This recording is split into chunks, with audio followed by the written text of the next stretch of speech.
Namaste. In this video, I'm going to elaborate on the definition and practice of yoga from the traditional perspective.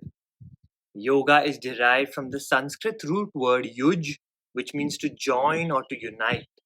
This union is between the individual consciousness and the universal consciousness. One could also interpret this union as a union between ahamkar, ego, and atman, soul. There are numerous practices and tools, when applied systematically, intend to bring us into a state of unified consciousness. Yoga is one of the 7 major philosophical systems that have originated in India. In yoga, the emphasis is on self-practice first. Patanjali, who is commonly referred to as the father of yoga, was alive 2500 years ago. The practices of yoga have been created by numerous sages and masters, and Patanjali was pivotal in bringing these teachings to the larger society in India. Thus, the origins of yoga precede him by a few thousand years. He wrote the Yoga Sutras, which contains 196 concise verses or sutras explaining the practice and the pathway to reaching union or yoga. The sutras are extremely concise. Concepts are never repeated or clarified. Each sutra contains many layers of meaning based on where the spiritual aspirant is on his or her own path. They will interpret the sutras differently. This was the intention of Patanjali when he wrote the Yoga Sutras. He wanted these teachings to remain an inner experience rather than becoming ritualized dogma. The word sutra means thread.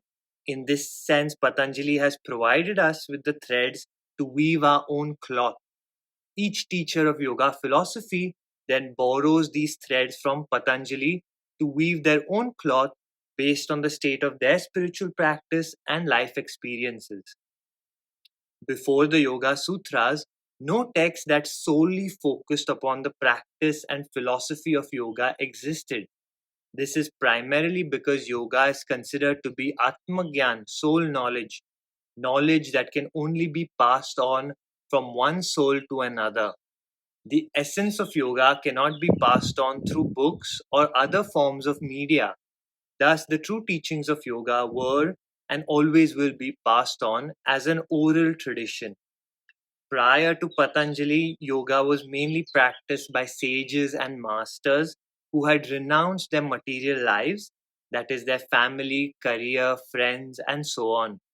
These yogis were completely dedicated to spiritual practice and self realization. After Patanjali, many more householders or grihasthas began to take on the practice of yoga amidst their duties and obligations. Patanjali's definition of yoga is encapsulated in the second Yoga Sutra, Yogaschitta Vritti Nirodha, which can be transcribed through yoga is the process of controlling or transforming the modifications of the mind. Patanjali sees the mind as a projector. It creates our reality. Our awareness is fractured. It is spread thin in multiple directions. Some of our awareness is locked up in the past, in memories, and some in the future. Our mind loses its innate ability to manifest what it truly wishes.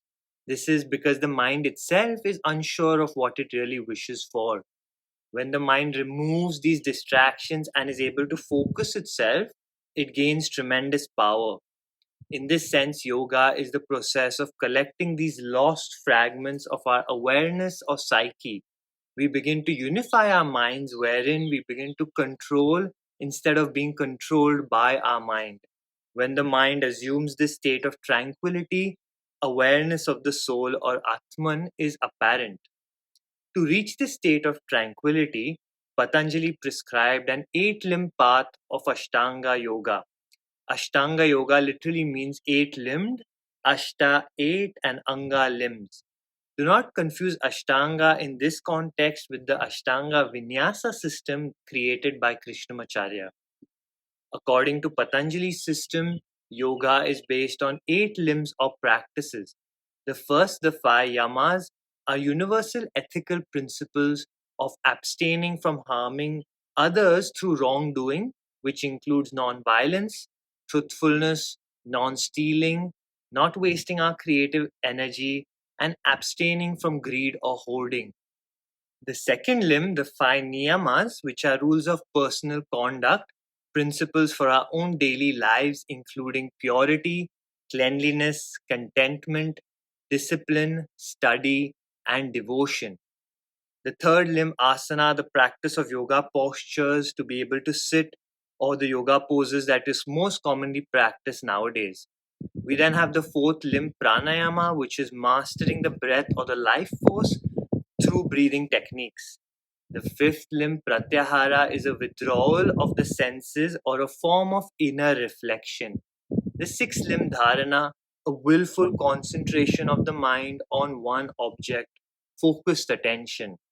The seventh limb, dhyana, meditation, a natural state where the mind becomes stable on its object of focus without any effort, a continuous flow state.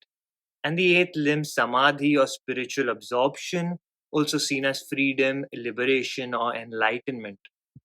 That's all for this video. Stay tuned for more videos like this on theory as well as practice videos.